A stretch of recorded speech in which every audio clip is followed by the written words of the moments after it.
কাজ করে গেছে পিয়ন, সে এখন 400 কোটি টাকার মালিক। হেলিকপ্টার ছাড়া চলে না। 400 কোটি টাকার মালিক পিয়ন, যে কোথাও গেলে হেলিকপ্টার ছাড়া চলেই না। প্রধানমন্ত্রীর পক্ষ থেকে এই পরিচয়ের ইঙ্গিত দেওয়ার পর প্রধানমন্ত্রীর কার্যালয়ে একাধিক সূত্র দাবি করেছে কে এই পিয়ন। চলুন অনলাইনে প্রকাশিত খবর থেকে দেখে আসি একের পর এক বিস্তারিত।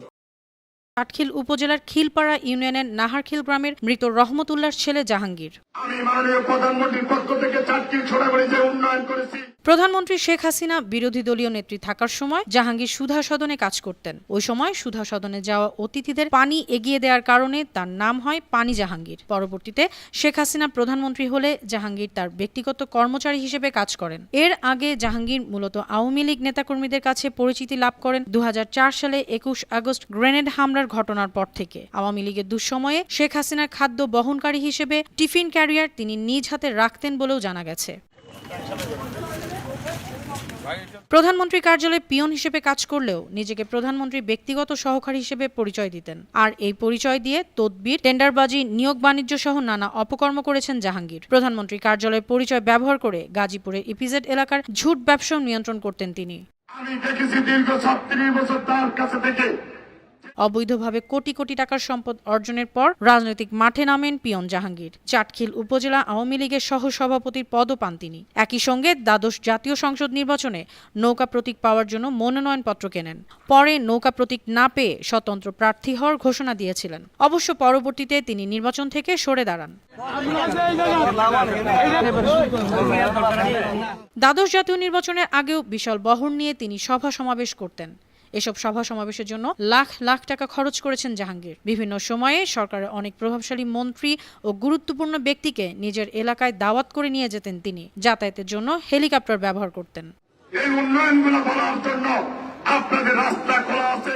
একাধিক সূত্র জানায়, নোয়াখালীর মাইজদী শহরের হরিনারায়ণপুরে তার স্ত্রীর নামে 8 তলা একটি বাড়ি রয়েছে। রাজধানীর ধানমন্ডিতে আলিশান ফ্ল্যাট ছাড়াও মোহাম্মদপুর ও নিউ মার্কেটে 2টি দোকান রয়েছে তার। ঢাকার মিরপুরে একটি 7 তলা ভবন ও 2টি ফ্ল্যাটের মালিক জাহাঙ্গীর। আওয়ামী লীগ, যুবলীগ, ছাত্রলীগ, স্বেচ্ছাসেবী লীগ সবাইকে ধন্যবাদ জানাই। দ্বাদশ জাতীয় সংসদ নির্বাচনের হলফনামায় জাহাঙ্গীর কৃষিখাত থেকে তার প্রতি বছর আয় 4 লাখ টাকা, বাড়ি ও দোকান ভাড়া থেকে 11.5 লাখ টাকা আয়, শেয়ার, সঞ্চয়পত্র ও ব্যাংক আমানত থেকে 9 লাখ টাকা আয়, চাকরি থেকে 6 লাখ ও অন্যান্য উৎস থেকে প্রায় 5.5 লাখ টাকা আয়ের তথ্য জানান। হলফনামার হিসাব অনুযায়ী বছরে প্রায় 50 লাখ টাকার আয়ের ঘোষণা দেওয়া হয়। বাংলাদেশ আজকে সারা পৃথিবী একটি রোল মডেল। হলফনামায় জাহাঙ্গীর জানিয়েছেন তার নিজের নামে 2.5 কোটি টাকা ও স্ত্রীর নামে ব্যাংকে প্রায় 1 কোটি টাকা ছিল। ডিপিএস ছিল 3.25 লাখ টাকা, এফডিআর ছিল 1 কোটি টাকা। স্ত্রীর নামে কিনেছেন গাড়ি। বিভিন্ন কোম্পানিতে কোটি টাকার শেয়ারও রয়েছে তার। রয়েছে একটি অংশীদারি প্রতিষ্ঠানে 6 কোটি টাকার বিনিয়োগ। সংশ্লিষ্ট সূত্র জানায়, শেখ হাসিনার ব্যক্তিগত সহকারী পরিচয় দিয়ে জাহাঙ্গীর আলম বিভিন্ন অনৈতিক কাজ করছেন। এমন অভিযোগে গত 6 ডিসেম্বর প্রধানমন্ত্রী কার্যালয় থেকে একটি প্রজ্ঞাপন জারি করা হয়।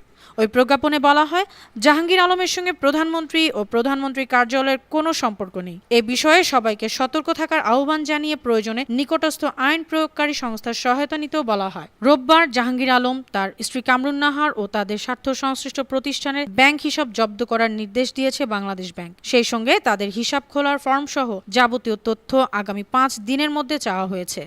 তো ভিউয়ার্স, আপনাদের কাছে আমাদের এই খবরটি কেমন লাগলো তা আমাদেরকে কমেন্ট করে জানান। ভালো লাগলে অবশ্যই লাইক করে শেয়ার করুন এবং আমাদের চ্যানেলটিকে সাবস্ক্রাইব করুন। দেখা হচ্ছে পরবর্তী খবরে। সেই পর্যন্ত ভালো থাকুন, সুস্থ থাকুন।